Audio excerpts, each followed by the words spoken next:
J'ai été très intéressé par une émission d'Étienne Klein sur France Culture, l'émission du samedi après-midi qui s'appelle La Conversation scientifique, et celle-ci s'intitulait spécialement « Qu'est-ce que l'esprit critique ?»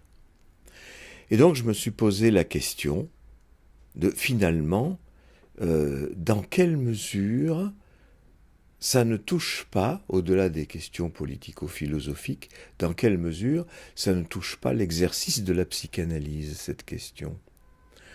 Et la psychanalyse elle-même, dans les résultats aussi qu'elle professe, dont on sait qu'ils sont différents selon les psychanalystes qui écrivent ou qui font des conférences et séminaires.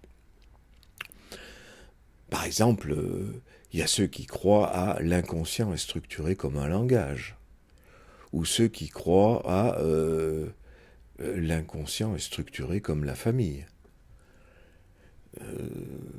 Et puis, il y a cette idée qui est la mienne, que l'inconscient est structuré comme Oedipe et castration, et je sais que ce n'est pas la croyance de beaucoup de psychanalystes.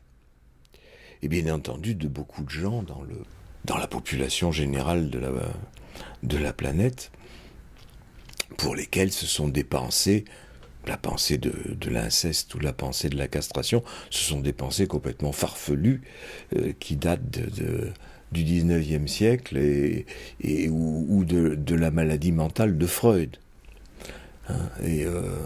Freud y croyait, des gens n'y croient pas, d'autres croient en ce que disait Freud, d'autres croient en ce que disait Lacan. On est dans des querelles de croyances. Exactement comme pour les religions. Bon, au-delà du fait que les écoles de psychanalyse fonctionnent comme des sectes religieuses. L'esprit critique n'a pas l'air d'y fonctionner beaucoup. Et je me suis demandé, finalement, est-ce que je fais fonctionner moi-même suffisamment l'esprit critique à mon propre propos ? Parce que faire fonctionner l'esprit critique à l'égard des autres, ça tout le monde sait le faire. Et c'est là où ça rejoint l'exercice de la psychanalyse, parce que faire fonctionner l'esprit critique à propos du monde entier, c'est finalement la pensée complotiste. Il y a les Illuminati, il y a les capitalistes, il y a les communistes, tous ces gens qui fomentent des complots dont nous sommes les pauvres victimes. Bon, on peut y accoler un terme psychiatrique, paranoïa, mais comme ça touche des tas de gens, ça n'autorise pas à valider l'étiquette de paranoïaque pour quelqu'un.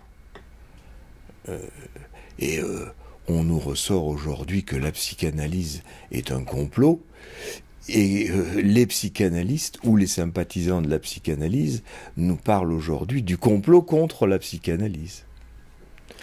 Nous sommes dans des échanges comme au tennis, de complots réciproques et de croyances opposées les unes aux autres.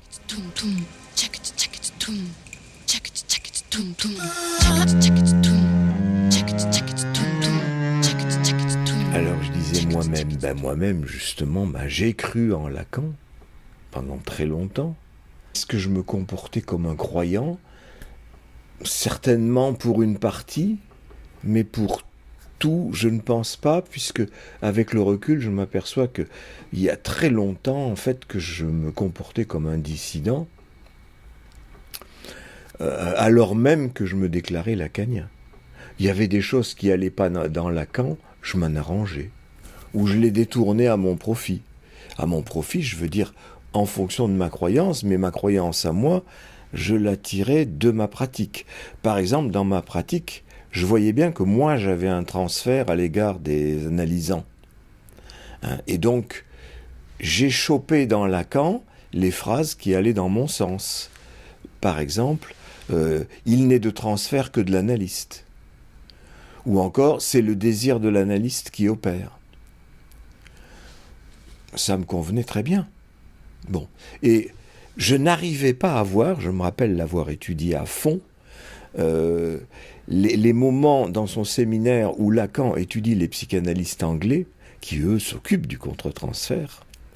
Et j'avais du mal à comprendre la position de Lacan, qui est effectivement à nager d'un bord à l'autre sans qu'on sache trop exactement ce qu'il en pense. Et en fait, en analysant mieux, avec le recul, avec le temps, je m'aperçois que ce qu'il en pense, c'est qu'il est absolument contre l'analyse du contre-transfert. Donc quand j'entendais il n'est de transfert que de l'analyste, et que je le traduisais dans mon idée, ok, il n'y a qu'un transfert, c'est celui qui est partagé entre l'analyste et l'analysant. Où il n'y a pas de contre-transfert, ok, il n'y a pas de contre-transfert, parce qu'il n'y a qu'un transfert, celui qui est partagé par l'analyste et l'analysant. Et comme ça, je me débrouillais très bien. Bon, et ça passait très bien tant que je me disais lacanien. Bon, ce qui passait moins, c'est ma pratique d'analyse de mes propres rêves, ou alors là, il y avait très peu de gens qui me suivaient là-dessus. Mais tant que je me disais lacanien, ça pouvait encore passer. Ça a peu passé le jour où j'ai commencé à dire que Lacan, justement, à la fois il pouvait dire tout et le contraire, mais enfin surtout qu'il ne croyait pas en l'analyse du contre-transfert. Il n'emploie pas le mot croire, hein, mais encore une fois, c'est ce qui s'impose. Hein. Je crois en ceci ou je ne crois pas en cela. On est dans un champ qui malheureusement est loin de la science, où la science permet d'établir, parce que la science s'occupe de la matière, permet d'établir des points de vue dégagés de toute subjectivité, ce qu'on appelle un point de vue objectif. Point de vue que ne cessent de réclamer les anti-psychanalyses, en disant « Ouais, vous n'avez aucune donnée objective ». Exact.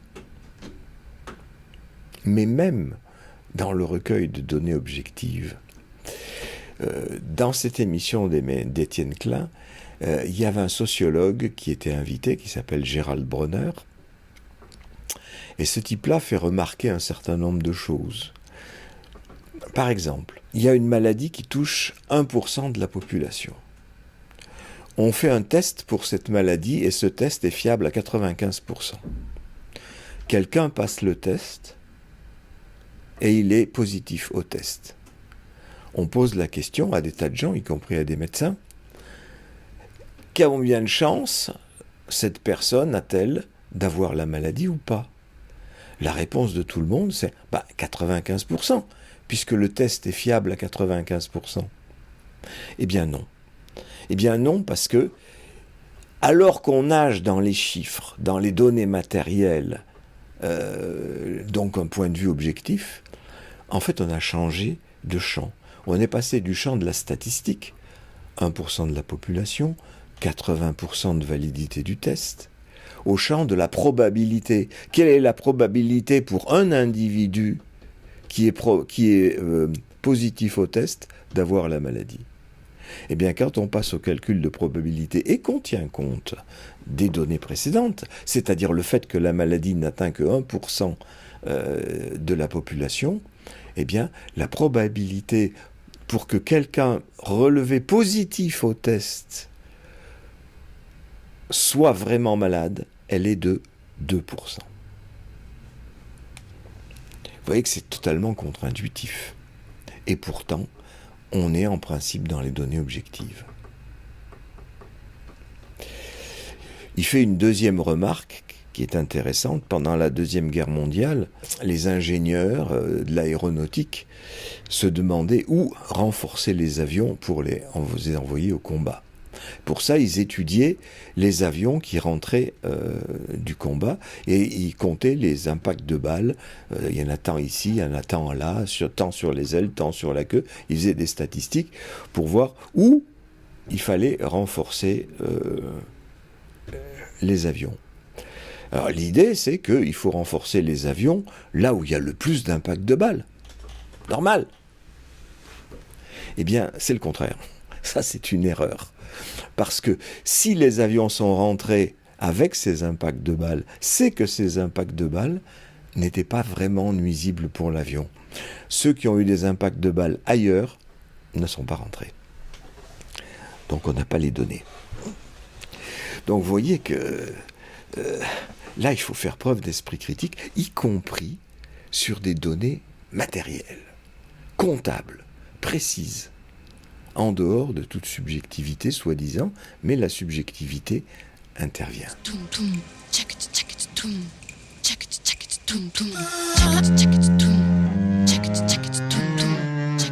Et ce type-là, Gérald Bronner, a été amené à travailler avec des djihadistes. Le gouvernement français ayant mis en place à un moment des cellules de déradicalisation, eh bien, il a été amené à travailler avec des déradicalisés qui étaient volontaires pour se déradicaliser. Déjà, c'est un paradoxe. Quand on est radical, en principe, on n'a aucun doute, donc on ne veut pas être déradicalisé.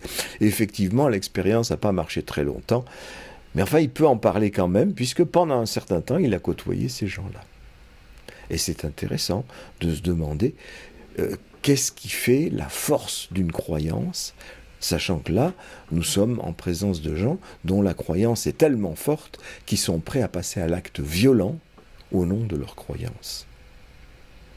Mais quand on est dans des croyances plus faibles, à peine plus faibles, comme la croyance en l'inconscient est structurée comme un langage, où il n'y a pas de contre-transfert, où l'inconscient n'existe pas, où l'Oedipe et castration, c'est chez certaines personnes seulement, mais pas chez tout le monde, qu'est-ce qu'on peut dire? Si ce n'est respecter toutes les opinions, évidemment. Hein, et faire jouer de l'esprit critique sur soi-même. Je disais que ça peut être utile dans l'exercice de la psychanalyse, parce que moi, ça m'est été utile. J'ai déjà raconté l'histoire de cette dame qui pensait que les gens pensaient qu'elle était une voleuse, et quand je lui posais des questions, c'est-à-dire je faisais jouer l'esprit critique, du genre, mais est-ce qu'on vous l'a vraiment dit? Ah non, on me l'a pas dit. Mais alors, qu'est-ce qui vous le fait penser? Ah ben, j'ai pensé qu'il le pensait. Oui, mais à partir de quels indices? Je me suis fait des idées. Voilà. En faisant jouer l'esprit critique, on peut déjouer la paranoïa. Mais est-ce que ça marche à tous les coups? Et est-ce qu'il faut déjouer toute croyance?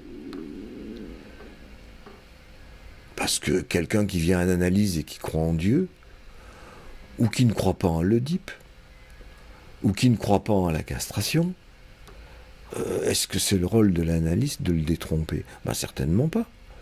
Hein, c'est juste quand la croyance peut devenir dangereuse et rend la vie du sujet impossible. Et puis ça marche pas toujours, parce que ça marche effectivement dans ces cas qu'on peut appeler paranoïa, et je ne dis pas paranoïaque, hein, puisqu'il y a de la paranoïa chez tout le monde. Hein, les analystes qui se sentent attaqués parce que Sophie Robert fait un film, par exemple. Ou Sophie Robert et les gens qui la suivent qui se sentent attaqués du simple fait de l'existence des psychanalystes. C'est réciproque. La haine est toujours réciproque, c'est comme l'amour.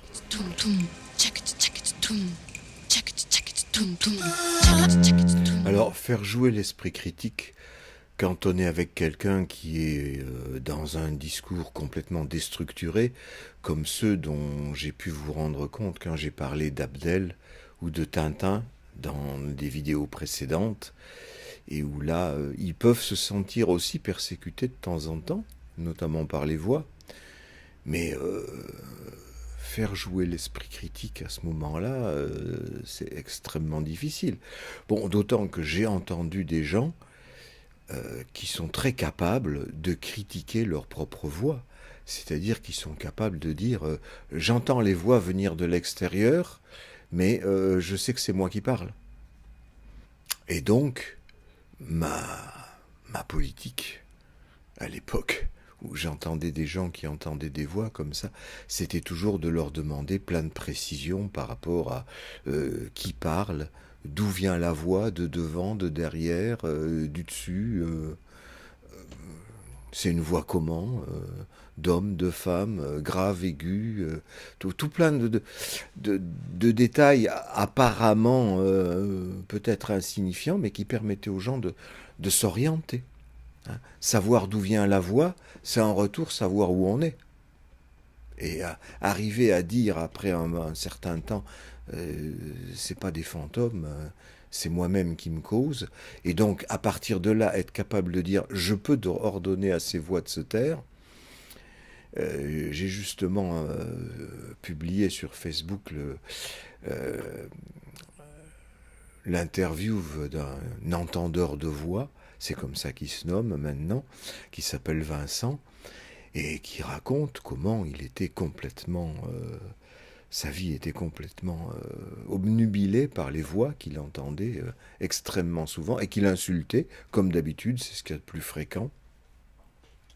Ce qui me fait dire que quand même, on peut y entendre la voix des parents. Hein. Et il en était venu à 204 kilos, a-t-il dit, à cause des neuroleptiques, parce que ça fait grossir. Et sous ces doses massives de neuroleptiques pendant des années, il continue d'entendre ses voix. Encore une fois, c'est follement efficace. Par contre, quand il a rencontré un groupe d'entendeurs de voix, ce sont des choses qui existent. Hein. Si ça vous intéresse, il faut vous renseigner autour de vous pour savoir s'il y en a. Parce que ça peut être très utile, parce que ceux qui en ont fait l'expérience, ils font un peu comme Nash, ils disent aux voix de se taire. Et apparemment, ça marche. Le Vincent, il dit que ça n'a pas marché tout de suite chez lui, mais petit à petit, c'est venu. Et que entre eux, ils s'entraident en se donnant des trucs de comment faire pour faire taire les voix. Bon, ceci dit, moi, je m'intéressais aussi au contenu de ce que disaient les voix. Hein. Par exemple... si un type se fait traiter de feignant, de bon à rien, etc., dans les voix, moi, bien sûr, je reconnais les choses que les parents disent aux enfants, et je demande à quoi ça vous fait penser dans votre vie. Est-ce que quelqu'un a pu vous traiter oh, ben oui, mes parents. Bon, par exemple, voilà, ça oriente, ça repère. Ça permet de ne pas être complètement paumé par rapport à ces phénomènes. C'est important, l'orientation. Hein. Ça peut aider les gens. En tout cas, cette histoire des entendeurs de voix, pour Vincent, ça a été souverain, parce qu'après, il a demandé à arrêter les neuroleptiques complètement. Il n'a plus aucun médicament. Et il est revenu à 93 kilos. Bon. Il nous dit que de temps en temps, il a encore des voix comme ça, mais il a pris l'habitude, il sait faire avec. Eh bien, c'est très bien. Hein. Bon, voilà, c'est une autre façon de faire jouer l'esprit critique. C'est-à-dire l'esprit, je dirais, d'orientation. Hein. Et il ne s'agit pas d'aller, par exemple, plaquer la théorie du corps morcelé sur ces gens-là, ou je ne sais quelle autre théorie, forclusion du nom du Père, ou celle que vous voulez. C'est pas le problème. Hein. Le problème, c'est de les aider à aller mieux. En tout cas, c'est cet esprit critique, cette fois, que je fais jouer par rapport à moi. C'est-à-dire de la théorie qui me sous-tend lorsque je travaille avec ces gens-là. Et pas seulement la théorie, mais mes désirs inconscients. Hein. J'y viendrai lorsque je ferai une vidéo sur le transfert. Parce que c'est bien beau de consciemment se critiquer. Si l'inconscient dépasse vos pensées et vous fait dire ou vous fait intervenir de telle ou telle façon, il faut peut-être en tenir compte aussi. Hein. Bon, et c'est là que je rappelle que Lacan a été contre l'analyse du contre-transfert, là où je suis pour, et que ma croyance en Lacan a fait que je me suis arrangé avec ces façons de parler qui effectivement sont suffisamment ambiguës et contradictoires pour qu'on puisse comprendre ce que j'ai compris, c'est-à-dire qu'il fallait analyser le contre-transfert, ce qui n'est pas le cas à plus ample informé, je veux dire ce qui n'est pas le cas chez Lacan, après avoir beaucoup approfondi ce qu'il dit. Cette histoire de croyance, elle fonctionne aussi en ce moment à fond la caisse avec l'affaire Dolto, le canard enchaîné ayant révélé des propos plutôt de soutien à la pédophilie chez François Dolto. D'où déchaînement sur les réseaux sociaux, et chacun y va de son opinion. Alors, il y a ceux qui sont absolument croyants à Françoise Dolto et en la psychanalyse, et qui disent « c'est encore une attaque des antipsychanalyses, on attaque la psychanalyse ». Non, c'est même pas attaquer Dolto en sa totalité, c'est attaquer certains propos de Dolto vis-à-vis de la pédophilie. C'est pas pareil. Et puis il y a les gens, au contraire, qui sont effectivement contre la psychanalyse et qui s'en servent tout de suite comme argument pour dire « voyez les psychanalystes, c'est tous des pédophiles ». Parce que le glissement entre certains propos de Françoise Dolto qui seraient soutenants à l'égard de la pédophilie deviennent Françoise Dolto pédophile. Ça, on a très vite fait de glisser. Et selon ses croyances, effectivement, on se sert de l'événement comme quelque chose qui soutient sa croyance, que l'on soit d'un bord ou de l'autre. Et donc j'ai dû faire remarquer sur les réseaux ça, que c'est pas attaquer la psychanalyse, c'est même pas attaquer Dolto, c'est attaquer certaines positions de Dolto. Et là, moi, suis parfaitement d'accord avec cette attaque de ces positions de Dolto vis-à-vis de la pédophilie. Et notamment, il y a une interview qui est racontée, qui est rapportée, où l'intervieweuse demande à Dolto « Mais enfin, si une femme vient vous dire « Quand j'étais petite, mon père m'a violée de façon régulière, et vraiment je l'ai ressenti comme un viol, qu'est-ce que vous dites ?» Et Dolto de répondre « Ah mais non, il n'y a pas eu viol. Elle était consentante. » Là, je trouve qu'il y a de la part de Dolto une négation de la parole du sujet. Et ça va en contradiction avec tout le travail que Dolto a fait pour faire reconnaître l'enfant comme sujet, et donc sa parole comme valable. Curieusement, à cet endroit-là, la parole de quelqu'un, elle la tient pour non valable. Bon, au prétexte que les enfants ont des désirs et que la petite fille, elle désire son papa. Elle désire son papa, mais elle ne désire pas être violée par son papa. C'est pas la même chose. Il faut entendre ce qui est dit quand même. Hein. De toute façon, quand quelqu'un se plaint de viol, ou d'avoir été battu, ou de quoi que ce soit, moi j'entends ce qui est dit. Je ne vais pas tâcher de convaincre la personne que ce qu'elle dit est faux et qu'il faut qu'elle entende ce que moi je pense. Là, c'est typiquement anti-psychanalytique. Et là, Françoise Dolto, à l'égard d'elle-même, ne fait preuve d'aucun esprit critique. Hein, elle fait preuve d'idéologie psychanalytique. Et on a beau jeu, effectivement, de le lui reprocher. Alors on pourra dire, oui, mais les propos de Dolto ont été mal rapportés, ou ont été détournés. Bon, c'est possible. Mais moi, quand je lis ça, ce que je viens de vous dire, que Dolto répond non, elle n'a pas été violée, ce propos-là, et après tout, peu importe qui l'a dit, ni ça, ce propos-là, je le condamne. Voilà. Même si ça a été détourné ou sorti du contexte, parce que ça, c'est l'argument qu'ont sorti les analystes qui ont été piégés par Sophie Robert, dont je fais partie, je rappelle. Moi, je m'en suis pas plaint du tout, parce que j'assume mes propos, et je trouve pas du tout qu'ils sont sortis du contexte, et j'ai fait toute une vidéo beaucoup d'entre vous la connaissent, dans lequel je montre que c'est pas une question de contexte. Ce qu'ils disent, ces analystes-là, ben, ils le disent, et ça mérite de critique, effectivement. Hein. C'est pas parce que on a détourné leurs propos. J'ai reconnu des propos que j'avais entendus comme tels dans plein d'écoles analytiques et dans la bouche de pas mal de collègues. Donc, crier au détournement, bon. Enfin bref, tout ça, c'est pour essayer de faire jouer l'esprit critique.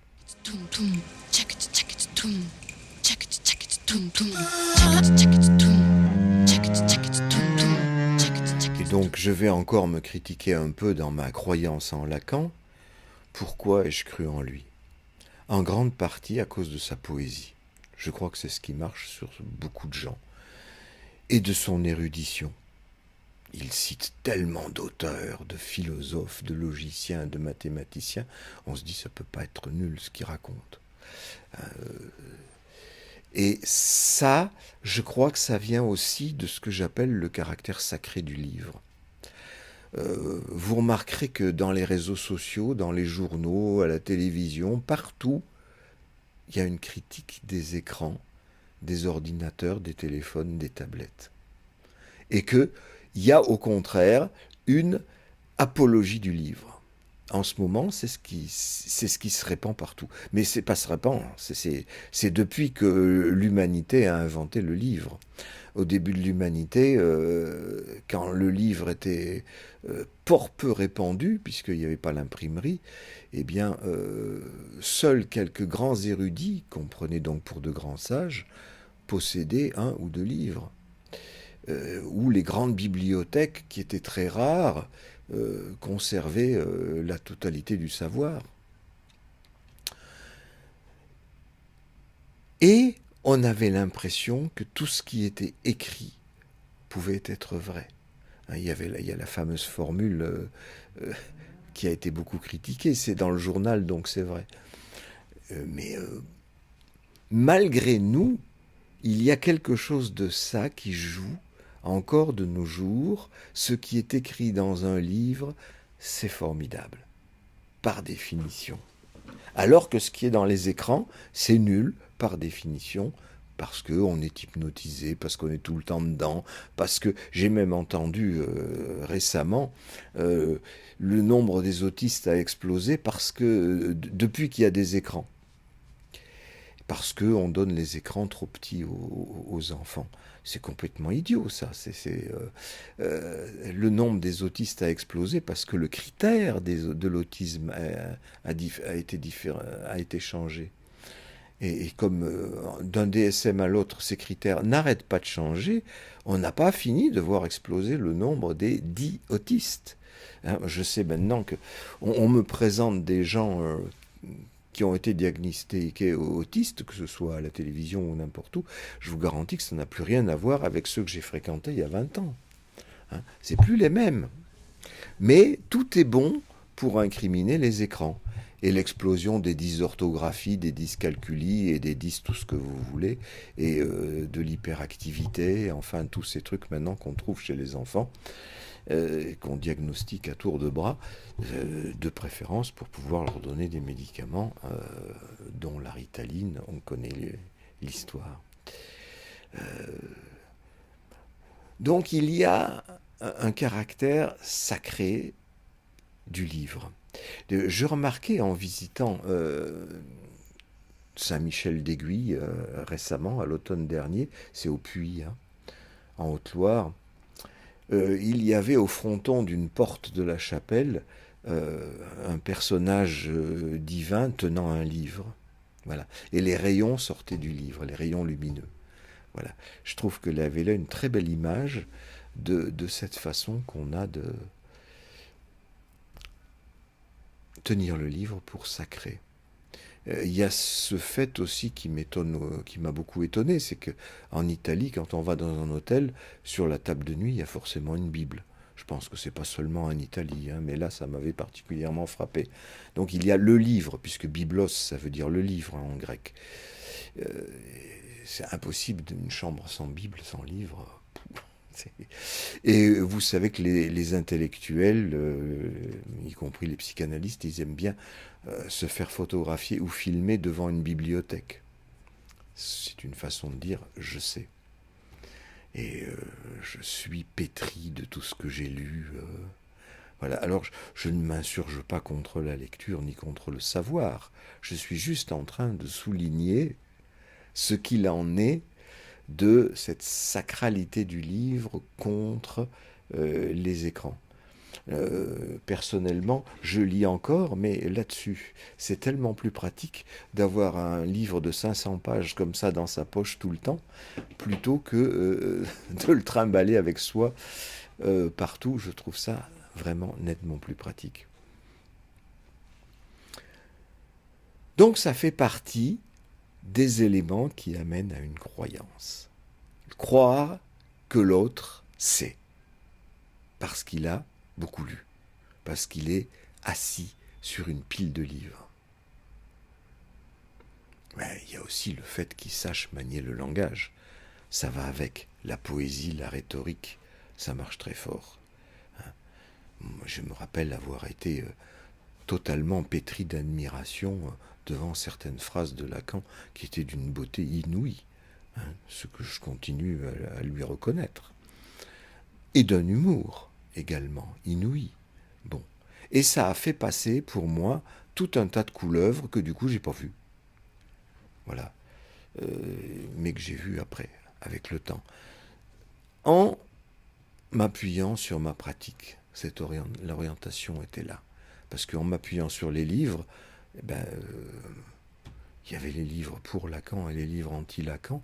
Les livres anti-Lacan, je ne les lisais pas à l'époque, où je les voyais de loin en loin. Mais je ne faisais pas trop jouer l'esprit critique, puisque j'étais dans l'hypnose, on peut le dire comme ça. L'amour, c'est une forme d'hypnose, ou l'hypnose, c'est une forme d'amour. Ça, c'est Freud qui l'avait repéré comme ça, mais je confirme. Et la croyance en Dolto, en ce moment, fonctionne de la même façon. Les croyants en Dolto, on peut leur dire n'importe quoi sur la pédophilie ou sur la non-écoute de la phrase dont j'ai parlé tout à l'heure, continuent d'adorer Dolto de manière inconditionnelle. Alors comment faire jouer un minimum d'esprit critique pour se déprendre au moins de cette hypnose et faire le tri entre, par exemple, ce qui peut être chouette chez Dolto ou chouette chez Lacan ou chouette chez Jung ou chez n'importe qui et faire la part des choses plutôt que d'en rester à l'invective ou l'adoration d'un personnage.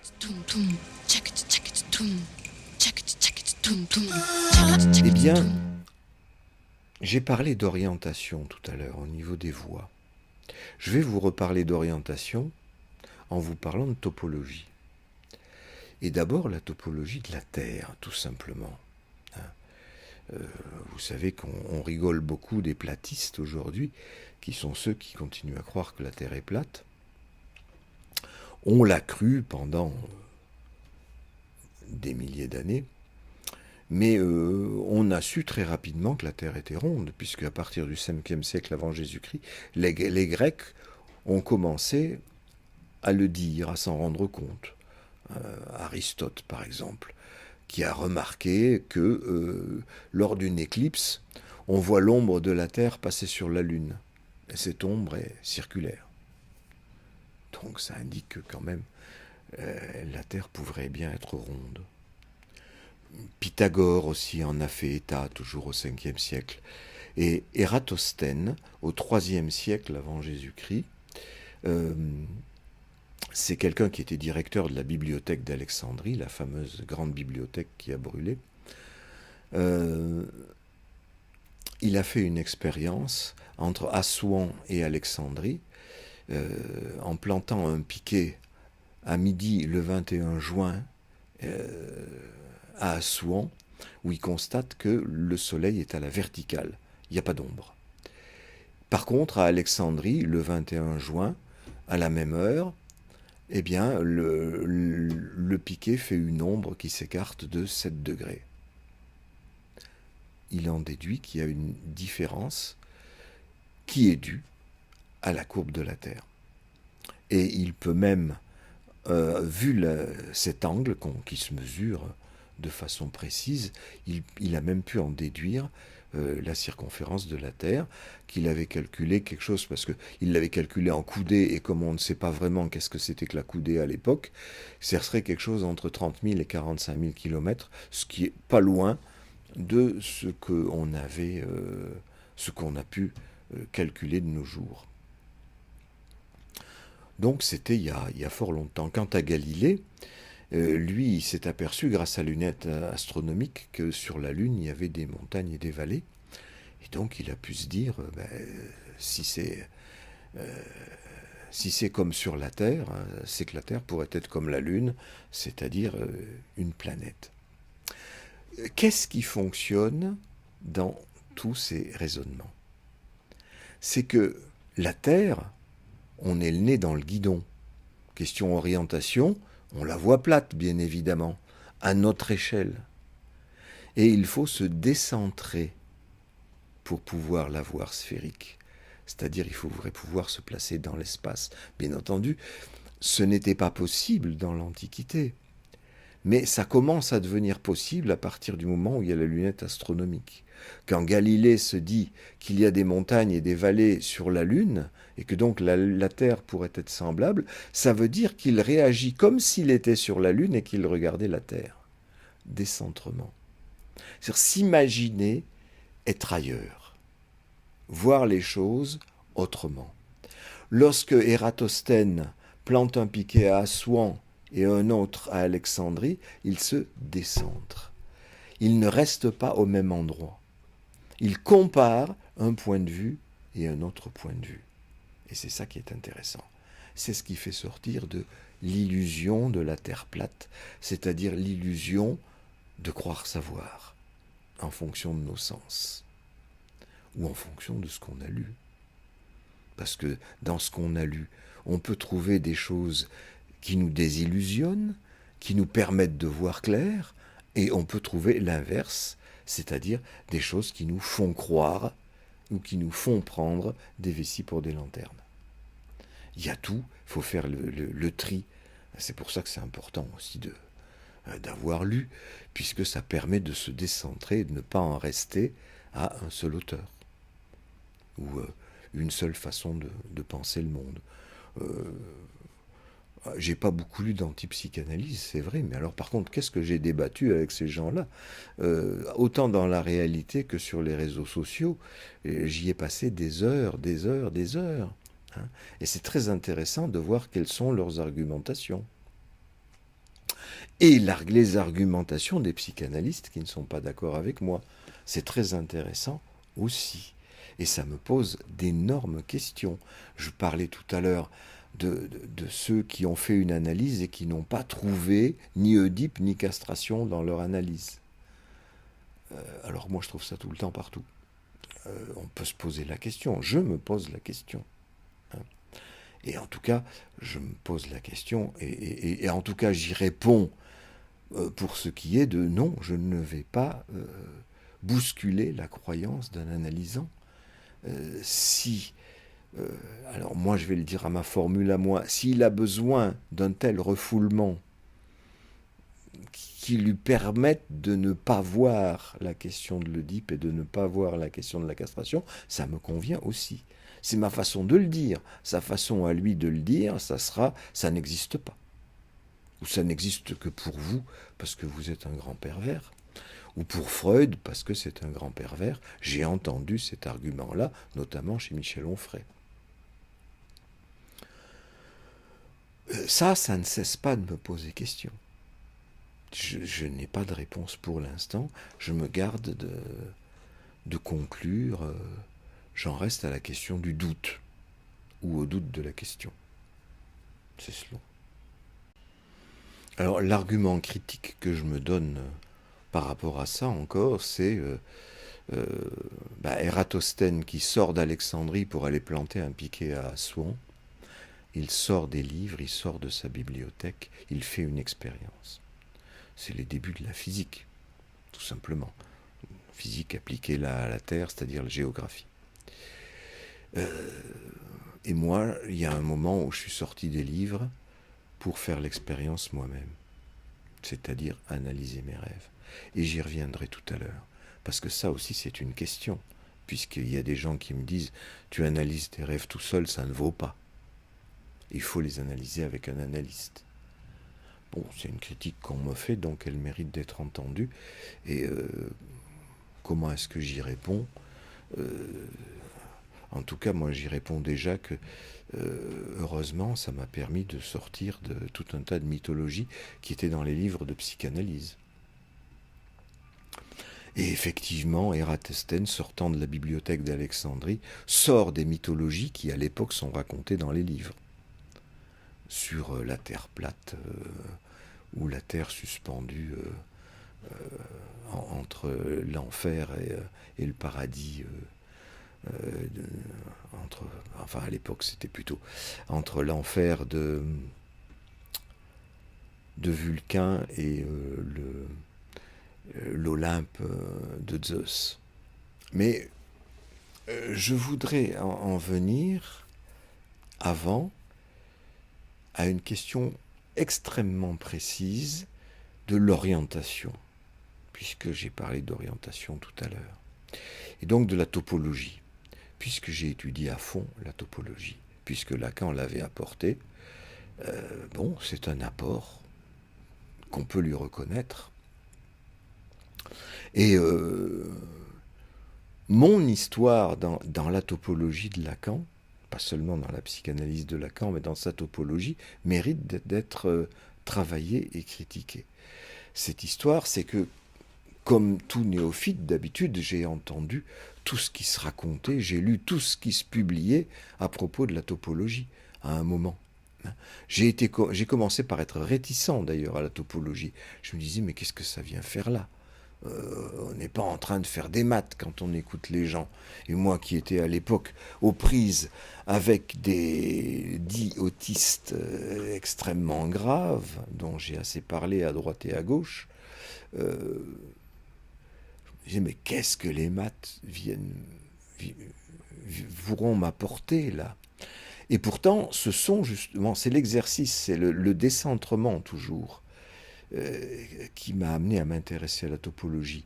Parce que quand je voyais le gars que j'ai appelé René passer sa vie autour des portes, c'est-à-dire une fois dedans, une fois dehors, une fois dedans, une fois dehors, et que j'ai eu compris qu'il n'arrivait pas à faire la distinction entre dedans et dehors, c'est-à-dire la distinction entre des lieux. Topologie, c'est l'étude des lieux, topos, le lieu, logie, le discours. Hein? Topologos, c'est ça. Eh bien, je me suis dit, en effet, il y a quelque chose là. Donc, je me suis mis à l'étudier à fond. Ou encore, quand tel autre, celui dont j'ai déjà parlé aussi, mais qui était incapable de bouger toute la journée, qui ne mangeait pas, qui était incontinent, qui ne parlait pas. Bon, mais quand j'étais arrivé à avoir un certain contact avec lui, et qu'il se mettait à se balader, je le suivais, bien évidemment, et je m'étais aperçu qu'il suivait les bords de l'environnement, les bords des trottoirs, les bords des portes, les bords des fenêtres, les bords des maisons, tout ce qui faisait relief dans le parc de l'hôpital, c'est ça qui suivait. Le bord, c'est quoi ? C'est entre dedans et dehors, ou entre droite et gauche, ou entre devant et derrière, va savoir. Je ne savais pas, puisqu'il ne parlait pas, mais je constatais qu'il suivait les bords. Donc je me suis dit, l'histoire du bord, c'est un truc que la topologie étudie. Donc j'ai étudié la topologie. Et je me suis aperçu, donc la topologie de Lacan apportait tout un tas de choses intéressantes, mais était fautive sur un certain nombre de points. Par exemple, il n'a pas vu que la bande de Mébius avait toujours 3 torsions.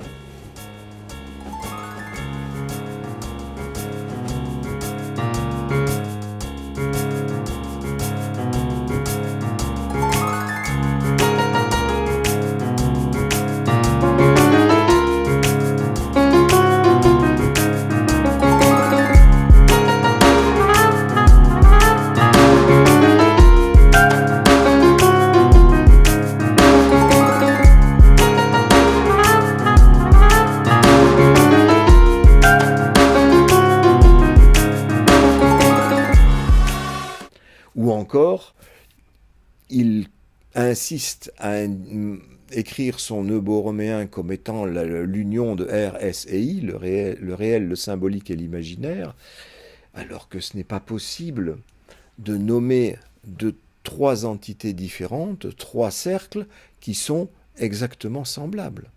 Ça voudrait dire que le réel, le symbolique et l'imaginaire sont exactement semblables. Non, ça veut dire, et c'est là qu'il faut faire preuve d'esprit critique, c'est-à-dire je ne rejette pas le nœud borroméen ni la topologie, je rejette ce nœud borroméen de Lacan en tant qu'il décrit réel, symbolique, imaginaire.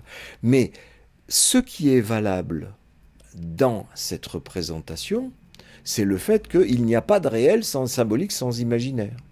C'est-à-dire qu'il faut minimum 3 ronds pour faire un borroméen. On est d'accord. Dit comme ça et interprété comme ça, ok.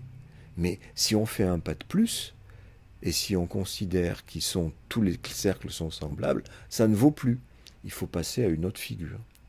Et donc pendant un certain temps, j'ai corrigé la topologie de Lacan, c'est-à-dire, je me suis dit, qu'est-ce qui est semblable? C'est le signifiant. Un signifiant représente un sujet pour un autre signifiant. C'est une définition de Lacan. Donc, eh bien, un signifiant représente un sujet pour un autre signifiant, c'est les 3 ronds du nœud borroméen. Ces 3 ronds, c'est du signifiant. Et j'en ai inventé un théorème sur les surfaces d'empant du nœud borroméen qui m'a pris des heures, des jours, des mois entiers à élaborer.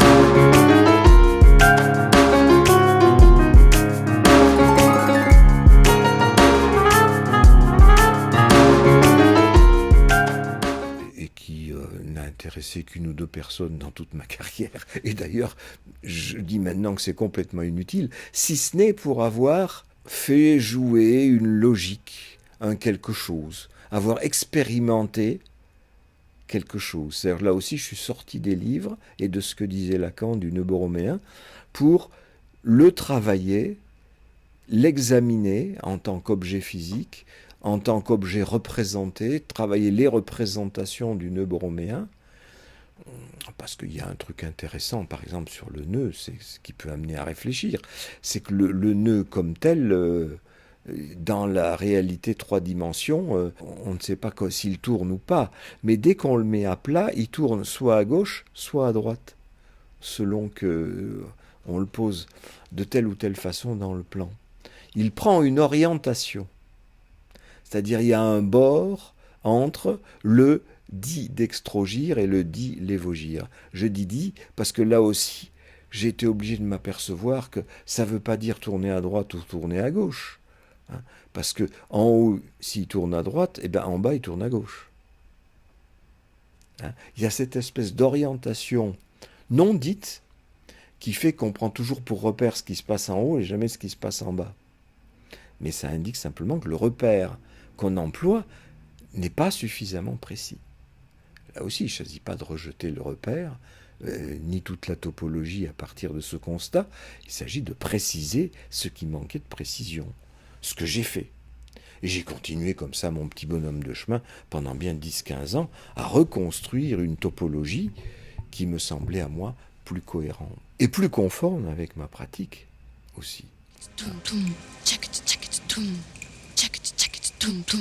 Je voudrais vous amener dans un petit exercice topologique qui va essayer de vous faire comprendre à la fois comment je comprenais et à quoi ça peut nous servir quant à l'étude de la psychanalyse ou de tout simplement comment faire avec les gens dans la souffrance qui viennent nous trouver. Mine de rien, ça a un rapport. La topologie, c'est ce que j'ai appris à la base. La topologie des surfaces, c'est la topologie dite des surfaces intrinsèques.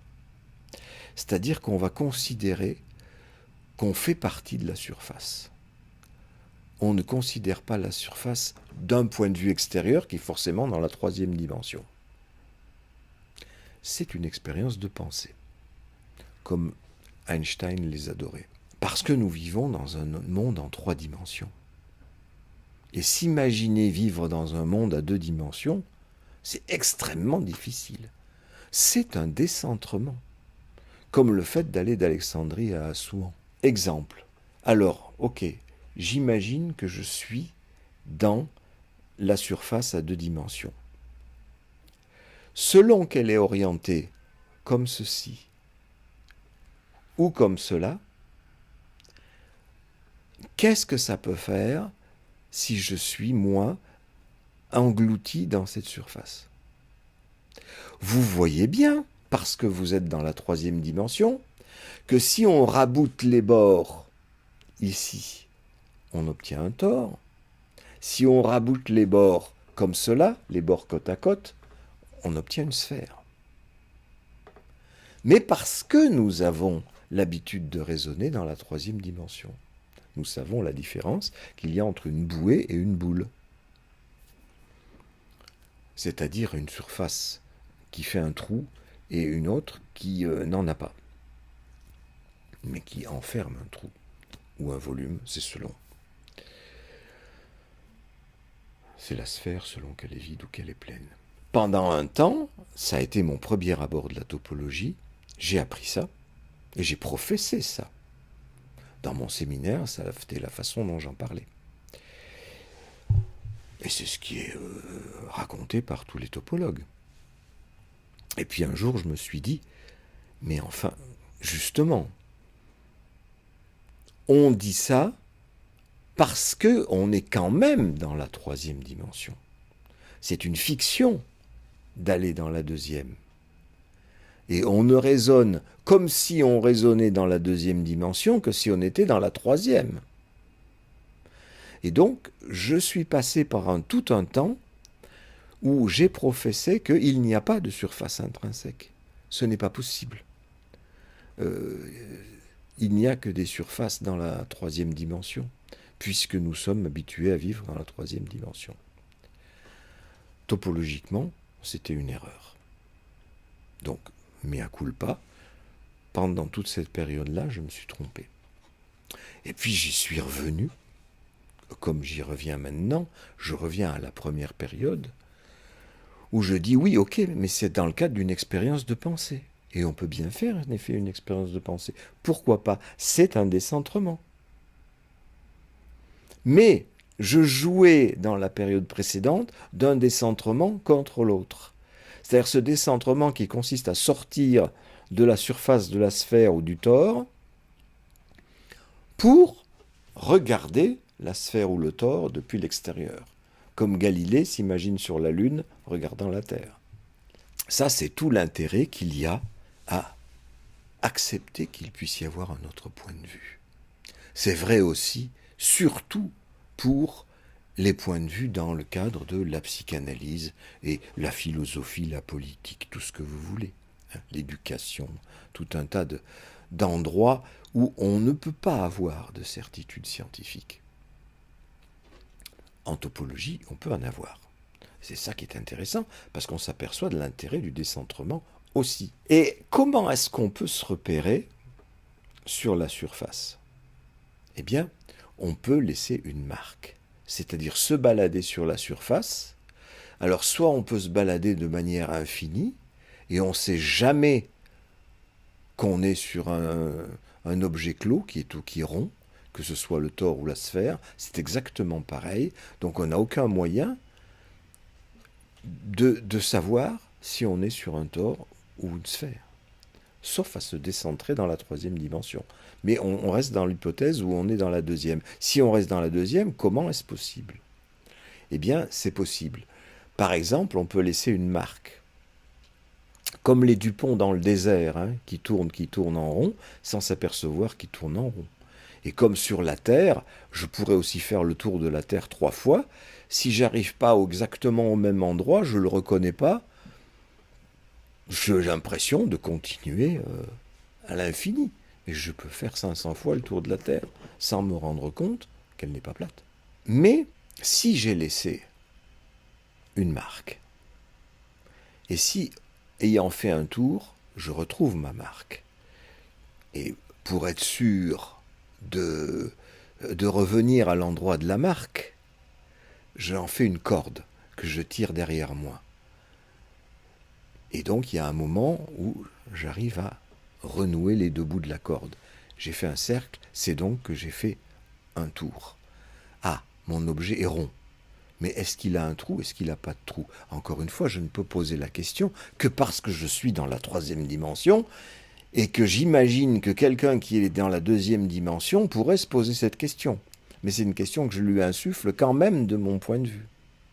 Vous voyez la nuance qu'on peut faire jouer à ce niveau-là. Eh bien, en faisant des cercles comme ça, et en faisant plein, on peut savoir que la corde, on peut s'apercevoir qu'en faisant des expériences, plein, que sur une sphère, on peut toujours réduire la corde à rien, c'est-à-dire à un point, alors que sur le tore, il y a certains cercles, pas tous, certains cercles on pourrait les réduire à un point, mais certains cercles, on ne pourra pas les réduire à un point. Il y a quelque chose qui manque au milieu. Hein. C'est les deux trous autour duquel tourne le tore. Encore une fois, voyez à quel point on est obligé de jongler entre le point de vue à 3 dimensions et le point de vue à 2 dimensions. Mais comme si la personne qui est à 2 dimensions peut se récupérer quand même une orientation sans savoir le point de vue à 3 dimensions. Donc là, avec ce système des ronds, il peut s'apercevoir le sujet qui est plat en 2D, il peut s'apercevoir de là où il est. Orientation. C'est intéressant. Et ça, c'est à la limite, c'est le travail de la psychanalyse. C'est-à-dire le sujet qui est enfoncé dans sa réalité à lui, qu'il voit à travers les yeux de son fantasme, eh bien, du fait d'en parler, il va se décentrer et trouver, en revenant sans arrêt sur son passé, et en retrouvant, tiens, ça j'en ai déjà parlé, ça je vous l'ai déjà dit, ça revient sans arrêt dans une analyse. Eh bien, on fait des cercles comme ça, puis il y a un moment, on s'aperçoit qu'il y a un truc qui manque. C'est la castration. Oh, la belle démonstration. Je prêche pour ma paroisse, qu'est-ce que vous voulez? Je ne vais pas prêcher pour la paroisse du voisin, mais je l'ai longuement écouté, le dit voisin. Et c'est intéressant de voir en quoi une démonstration mathématique peut nous aider par analogie. Hein? Attention, c'est une analogie. Ce n'est pas parce que ça se passe comme ça en topologie que ça va se passer comme ça dans l'inconscient. Encore une fois, il y a des gens qui n'ont pas trouvé la question de la castration dans leur analyse. Et bon, je ne peux pas les décentrer à leur place. Moi, je peux me décentrer en me disant, est-ce que j'ai raison de penser comme ça? Bah oui, moi, mes rêves, la topologie, un tas d'éléments m'amènent à avoir cette conviction, mais en même temps, c'est une conviction toute relative qui ne m'empêche pas, en tout cas, d'entendre la conviction opposée de quelqu'un d'autre. Et donc d'entendre autre chose. Par exemple, certains vont en rester à une angoisse d'abandon. Mais c'est pareil, l'abandon, ça veut dire une absence. Un cercle. On peut faire un cercle qu'on ne va pas pouvoir resserrer. Hein? Et il n'y aura pas de dip, il n'y aura pas de castration, mais il y aura j'ai été abandonné et ça me traumatise et c'est ce qui gouverne toute ma vie. Où j'ai été traumatisé par un accident, où j'ai été traumatisé par un viol quand j'étais petit. Tout existe. Un viol qui n'engage pas forcément le parent, donc pas forcément le DIP. Et quelqu'un peut parfaitement dire Oui, moi, c'est pas, j'ai été violé, oui, mais par mon instituteur. C'est pas Oedipe qui est en question dans cette histoire-là. Et c'est pas pour ça que je crois que les femmes sont femmes à cause d'une castration. Bon, ben, pourquoi pas? Pourquoi pas? Néanmoins, donc en examinant ma propre histoire, vous voyez que moi aussi je fais des cercles dans ma propre histoire par rapport à la topologie, et j'examine les différentes façons que j'ai eues de penser la topologie. Et donc ça me décentre par rapport à moi-même. C'est un travail d'analyse de ma méthode de pensée consciente, tout comme je continue de faire le travail d'analyse de ma pensée inconsciente à travers les rêves. Et ce sont les rêves qui m'ont bousculé, qui m'ont décentré de ma position en m'amenant à repérer l'Oedipe et la castration. Et la scène primitive dont il n'est pratiquement jamais question dans l'enseignement de Lacan. Et très peu dans l'enseignement de Freud. Je me suis aperçu à quel point c'était quelque chose de fondamental et d'absolument présent, je dirais. J'ai tendance à vouloir dire chez tout le monde, mais je ne vais pas, encore une fois, imposer ma façon de voir à tout le monde. Simplement permettre à chacun d'arriver à trouver sa solution, son orientation. Parce que l'orientation fondamentale, c'est quand même aussi justement d'être capable d'avoir plusieurs points de vue. Et ça aide à vivre vachement, d'entendre que l'autre a un autre point de vue et que ça ne va pas me faire souffrir à fond la caisse si son point de vue n'est pas le même que le mien. Au contraire. Ça m'enrichit. Mais parfois, moi-même je dis ça pour m'en convaincre. C'est-à-dire parce que c'est politiquement correct de dire ça. Tout en pensant que ça serait quand même mieux qu'il pense la même chose que moi. Bon.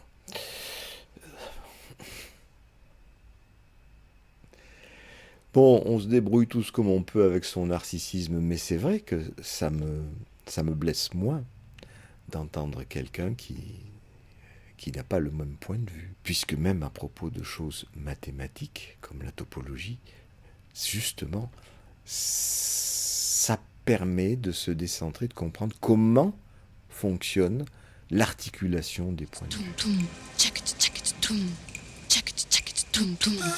Alors, je viens de parler de la façon dont mes rêves m'ont fait sortir des bouquins, des mythologies qu'il y a dans les bouquins, comme il y en avait dans la bibliothèque d'Alexandrie d'où Ératosthène est sorti.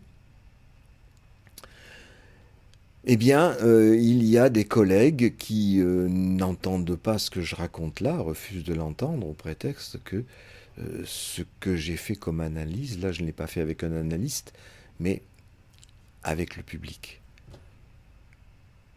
Ce qui est une façon de dire tout seul, mais c'est pas tout seul, puisque c'est en parlant, en publiant mes rêves et leurs analyses. J'ai toujours expliqué que c'était un décentrement qui me permet, quand j'écris le récit d'un rêve et son analyse, d'avoir l'autre en tête, l'autre auquel je m'adresse. Alors qu'à l'époque où j'étais en analyse, et où mon analyste ne réagissait pas du tout, quand je racontais un rêve, où il m'interrompait même au plein milieu du récit d'un rêve, je ne savais pas pourquoi, et donc à la séance d'après, j'étais obligé de reprendre le récit de mon rêve là où je l'avais laissé, et ça ne me faisait pas progresser d'un iota, ça ne faisait pas tiers, ça. Il y a des gens qui disent que ça fait tiers, et que c'est ça qui marche, parce que ça fait coupure. Alors la coupure, le bord, j'en ai parlé, c'est une question d'orientation aussi.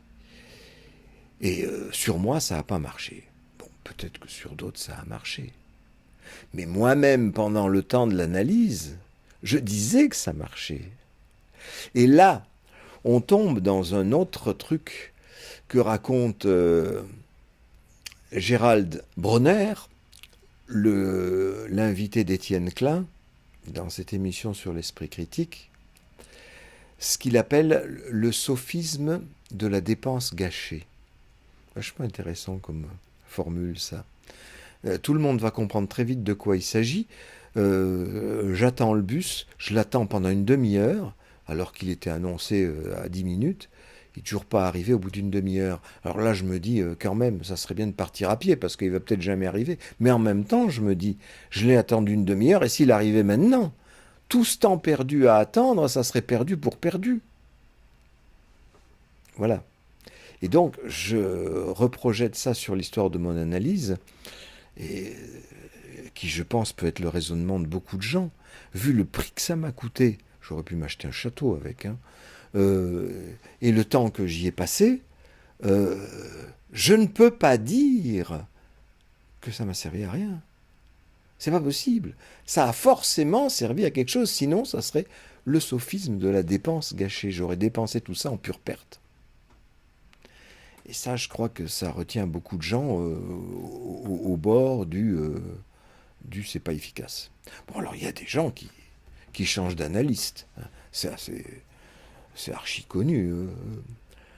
Et moi, pendant des années, pendant 15 ans exactement, je n'ai pas changé d'analyste parce que je raisonnais comme ça. Je me disais, je ne vais pas gâcher tout ce que j'ai déjà fait chez celui-là. J'avais le sentiment, mais comme beaucoup de gens ont ce sentiment, ils m'en ont parlé, hein, c'est très commun, je vais être obligé de recommencer à zéro.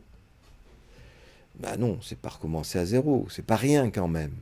C'est pas rien, mais ça n'a peut-être pas la valeur que ça m'a coûté. Et c'est ça le problème. Et il en est de même pour un croyant qui est dans une religion toute sa vie et qui, à la fin, vit un événement qui lui fait comprendre que sa croyance, après tout, ne valait pas. Quand on a passé toute sa vie à faire des prières, à des pèlerinages, et à lire des livres qui allaient dans le sens d'eux, et s'apercevoir que ça ne va pas du tout, c'est quasi pas possible. C'est comme se dire, j'ai perdu ma vie, je suis passé à côté de ma vie. Donc on ne peut pas, effectivement, toucher à la croyance de quelqu'un. Si c'est ça, si ça soutient sa vie. Alors quand il le fait lui-même, la démarche, ok, mais on voit à quel point c'est difficile de faire cette démarche en vertu du sophisme de la dépense gâchée. En vertu d'un tas d'autres choses aussi. Il n'y a pas que ça. Hein. Mais il y a ça aussi. Vous savez qu'il y a des gens que Sophie Romer a appelés les déconvertis de la psychanalyse, avec en tête de Rillert, qui a fait une analyse de 4 ans et qui ensuite est passé au comportementalisme, en disant « mon analyse n'a pas été efficace ». Donc voilà, c'est ce que j'appelle jeter le bébé avec l'eau du bain. Lui, l'analyse lui a pas plu carrément maintenant. Il ne fait qu'écrire, dire, etc. contre la psychanalyse. Alors, j'ai un peu tendance à faire pareil, non pas contre la psychanalyse, mais au contraire pour la psychanalyse, mais contre Lacan. Effectivement, j'ai beaucoup de griefs contre Lacan et contre mes psychanalystes, 3, je rappelle, différents, tous lacaniens, et dont j'ai le sentiment qu'ils ne m'ont pas fait progresser. Donc j'en ai effectivement gros sur la patate, mais j'ai essayé de faire jouer quand même mon esprit critique, c'est-à-dire non pas en mettant ça sur le compte des personnalités, que ce soit mes analystes ou la personnalité de Lacan, mais en essayant de trouver qu'est-ce qui avait pu empêcher la psychanalyse de fonctionner. Je ne dis pas qu'elle a totalement pas fonctionné. Il y a des trucs qui m'ont quand même permis d'avancer un peu, mais pas grand-chose par rapport à ce que j'ai fait après. Et on en revient aux gens qui me disent « mais ce que tu as fait après, ça ne vaut pas, mon pauvre vieux, puisque tu ne l'as pas fait avec un analyste. » Et ça veut dire quoi? Faisons jouer l'esprit critique. Ça veut dire que ces gens-là pensent que ce qui fait la psychanalyse, c'est le savoir du psychanalyste. Parce que quand on le fait sans le psychanalyste, on ne peut pas savoir. Donc, c'est bien en contradiction avec la théorie de Lacan qui dit que le sujet est supposé savoir, seulement supposé. Moi, je me suis bien rendu compte, en fréquentant mes analystes et tous les collègues dans les écoles, que le supposé, on le dit, mais on l'oublie dans la pratique. On fait celui qui sait. Mes analystes faisaient ceux qui savaient. Hein. Je rappelle ce moment où je ponctuais mon discours sur le divan en disant oh, je sais, comme on dit, quoi, une locution comme ça dans la vie de tous les jours. Et mon analyse de répliquer sur un ton de colère inouïe. Non, vous ne savez pas. Ah oui, lui, il savait. C'est ça qui était impliqué derrière. Et c'est exactement ça qui m'empêchait de progresser. Si lui savait, et il n'arrêtait pas de me remettre la tête sous l'eau en me disant que je ne savais pas, je risquais pas de progresser. Et effectivement, on pourrait incriminer la personnalité de cet analyste. Mais j'ai entendu des récits comme ça, mais à l'appel. Il y a des gens qui peuvent produire des récits à l'inverse. Il faut les entendre aussi.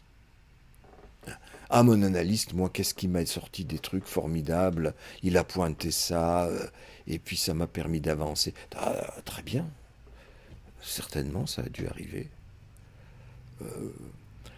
Mais moi, j'essaie de savoir pourquoi tous ces analystes ont une propension à savoir. Je pense qu'il y a, on fait retour à la sacralité des livres, à la sacralité du savoir. C'est très très très difficile dans ces conditions d'entrer dans une discipline qui se prétend être celle du non-savoir.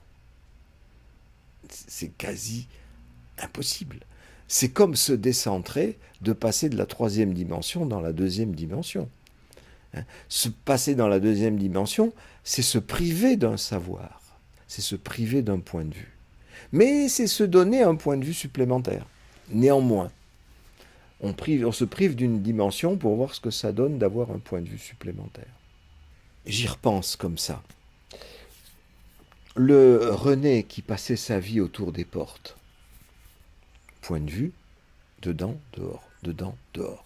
Il n'arrivait pas à faire la coupure entre les deux. Une dimension, c'est ça. Il y a deux pôles, devant, derrière, gauche, droite, dedans, dehors, haut, bas, ça fait des dimensions. Avant, après, le temps, ça fait notre univers à 4 dimensions. Et encore, on a eu beaucoup de mal à comprendre Einstein, c'est-à-dire à comprendre que la 4e dimension, c'était la 4e dimension de l'espace-temps. C'était pas une dimension à part. Et que l'espace-temps est élastique, comme en topologie. Il peut vibrer, et on repère les vibrations de l'espace-temps grâce aux nouveaux détecteurs LIGO et Virgo qui ont détecté les ondes gravitationnelles. Et ça veut dire aussi que le temps est élastique. Il peut s'écouler plus ou moins vite. Bon, les auteurs de science-fiction ne se sont pas privés de se servir de ce truc-là pour indiquer que, effectivement, selon le point de vue, le temps ne s'écoule pas pareil. Donc on a beaucoup de mal avec ça. Néanmoins, on commence à y arriver un peu. Eh bien, mon René, qui n'arrivait pas justement à se repérer dans l'espace, ni même dans le temps, parce que ça va avec. Avant, j'étais dehors, maintenant, je suis dedans, ou inversement. C'est comme ça qu'on se fabrique un repère dans l'espace-temps. Eh bien, parfois aussi, il passait des heures à contempler comme ça un tout petit poil qu'il avait trouvé par terre, ou une minuscule poussière. Et je me demandais pourquoi il faisait ça. Et je me disais, tiens, il a fait comme le type qui est dans l'espace à 2 dimensions, il a réussi à refermer un rond sur rien. C'est-à-dire qu'il était arrivé à un espace-temps qui était un point. Donc il ne bougeait plus. Quand on est dans un espace-temps qui est un point, on n'a pas la place d'aller à côté, à droite, à gauche, en haut, en bas, dedans, dehors. Il n'y a plus de dimension. Et ça, c'est pour les dimensions de la physique. Mais dès qu'on passe à la question du sujet dans son rapport à l'autre, l'espace-temps se multiplie. Il n'y a plus seulement les 3 dimensions de l'espace plus la dimension du temps.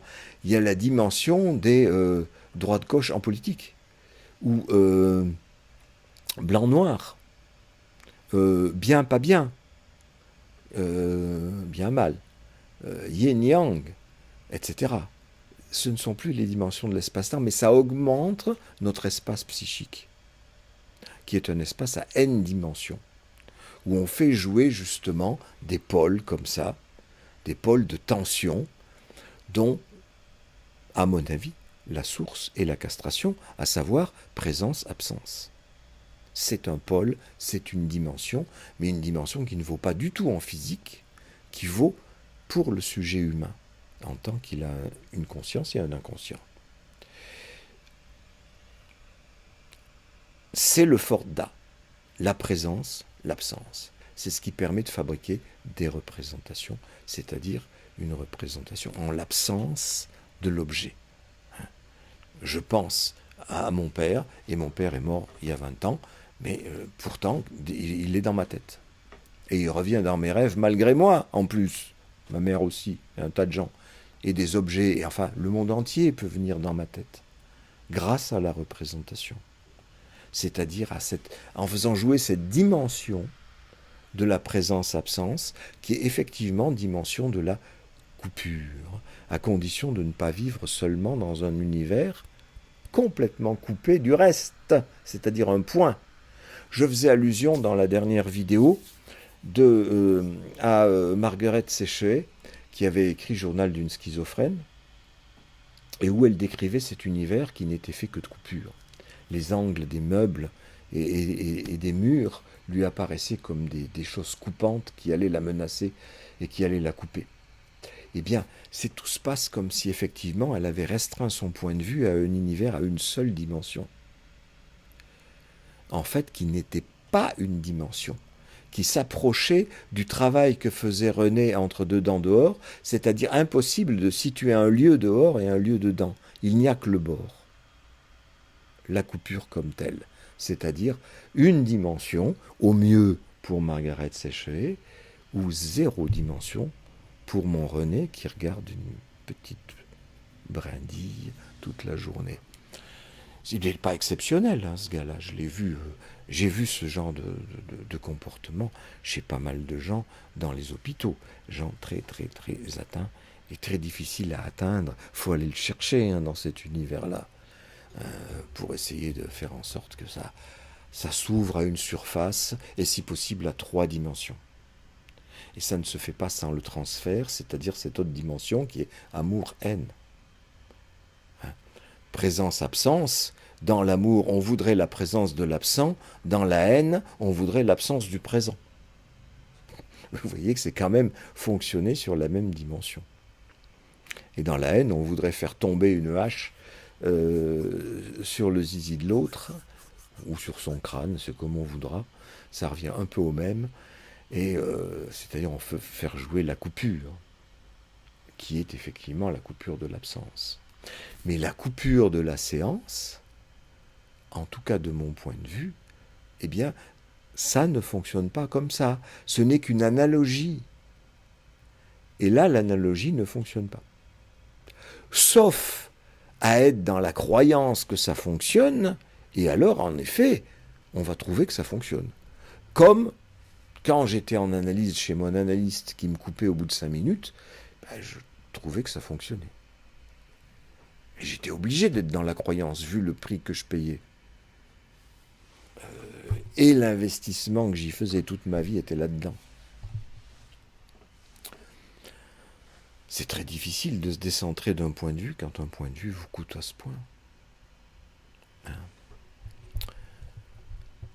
Bon, encore une fois, s'il y a des gens à qui ça a fait du bien, je ne vais pas leur arracher leur point de vue. Au contraire, je ne cesse sur les réseaux sociaux de demander aux gens de s'expliquer. S'il leur arrive quelque chose qui vient contredire ce que je raconte, mais qu'ils le racontent, qu'ils racontent leurs expériences, plutôt que de faire état sans arrêt de leurs croyances. Moi, je crois que ça marche. Oui, mais raconte-moi comment ça va marcher pour toi. Voilà, ça, en général, c'est ça ma réponse. Ça marche ou ça marche pas. Faut faire avec. Donc, au niveau de mes rêves, j'ai obtenu des informations formidables sur cet espace-temps autre qu'est l'inconscient, justement en me décentrant de ma croyance transfert en mes psychanalystes, il y en a eu 3, sans compter les contrôleurs, qui étaient du même acabit. Ça fait au moins 6 personnes que j'ai côtoyées individuellement en duo pendant des années. J'ai eu 3 analystes et 3 contrôleurs. Et puis les bouquins, les séminaires, les universités, les écoles que j'ai fréquentées jusqu'à plus soif. Et c'est vraiment ce décentrement de sortir de tout cela pour, au fond, rentrer en moi-même. Parce que les rêves, c'est ça. Mais pour les sortir, aller dedans, pour les sortir dehors, pour, en les communiquant au public, retrouver pour moi-même les informations qu'ils contiennent. Décentrement. Planter un piquet à Assouan. Curieusement, c'est pas forcément aller à l'autre bout du monde. Selon les problèmes qu'on travaille, on le fait dans un sens ou dans un autre. Il faut aussi faire jouer l'esprit critique, là, pour ne pas systématiquement appliquer ce qu'on sait à chaque nouvelle situation, ni chaque méthode a toujours la même situation. Je disais que c'était le savoir qui faisait dire à mes collègues que si ce que je dis, je ne le dis pas à un analyste dans le cadre d'une analyse, ça ne vaut pas. J'avais dit grande confiance au savoir du psychanalyste et aucune confiance au savoir de l'analysant. Mine de rien, c'est ça que ça dit. Malgré les professions de foi qui disent très souvent « Ah oui, mais c'est l'analysant qui sait ». Oui, c'est souvent dit comme, comment dirais-je, comme formule de bienvenue, et comme formule politiquement correcte, mais qui ne se vérifie pas dans la pratique. Et puis il y a autre chose aussi qui rejoint la sacralité du livre, c'est la sacralité de la séance analytique, la sacralité du divan. C'est là que ça se passe et ça ne peut pas se passer ailleurs. C'est comme le croyant qui vous dit « ça se passe à la messe au moment où vous prenez l'hostie et pas ailleurs ». Ou au moment où le croyant musulman vous dit « je fais la prière tournée vers la Mecque ». C'est là que ça se passe et pas ailleurs. Ou le moment où le bouddhiste vous dit « c'est dans la méditation que ça se passe, au moment où tu arrives au nirvana, à l'illumination, c'est selon comme il l'appelle, et c'est pas ailleurs ». Il y a du sacré dans des circonstances qui font appel à la fois au savoir ou à des techniques, prière, méditation, psychanalyse, qui font que le sacré joue sa partie dans l'élaboration du savoir qu'on en retire, que ce soit le savoir individuel de quelqu'un sur sa propre vie, ou le savoir universel qu'on peut en retirer sur la psyché humaine. Puisque je suis dans le cadre de ma série sur la psychose, vous voyez que dans toute cette réflexion autour des points de vue, j'ai parlé quelque part de la psychose, mais comme d'habitude, je parle de la psychose commune, pas forcément celle qui fait entendre des voix ou voir des visions, celle qui ancre une conviction en quelqu'un qui fait que cette conviction est inébranlable. Alors ça peut être des convictions que même le sujet peut considérer pathologiques. J'ai peur des chiens, j'ai peur des chats, j'ai peur des araignées, par exemple. Tout en sachant très bien que c'est pas vraiment dangereux, mais j'ai peur quand même, une peur panique. C'est une conviction, c'est une croyance. C'est une psychose. C'est comme croire que la voix vient me parler, m'insulter. C'est pas comme au sens que c'est pas les mêmes modalités, mais au niveau de la conviction est la même. Parce que vous pouvez toujours dire à quelqu'un « Mais non, l'araignée, elle n'est pas dangereuse. » Ça fait rien du tout, hein. Et vous pouvez toujours dire à quelqu'un, mais non, tes voix, elles sont dans ta tête. Ça sert à rien de dire que tu les entends. Ou tu vois le Christ ou la Vierge. Non, mais attends, c'est des hallucinations, c'est dans ta tête. On sait bien que réagir comme ça ne sert à rien. Mais de même, ébranler la conviction d'un psychanalyste qui croit que l'inconscient est structuré comme un langage, ou qui croit, comme moi, que l'inconscient est structuré par l'Oedipe, la castration et la scène primitive, on va avoir du mal, hein. Et qu'est-ce que je peux dire d'autre que c'est la condition humaine, et là, c'est un peu de mal de s'en décentrer. J'ai un peu de mal de m'en décentrer. Maintenant, quand je serai calanché, peut-être. Mais je ne pourrai pas vous faire part de mon point de vue.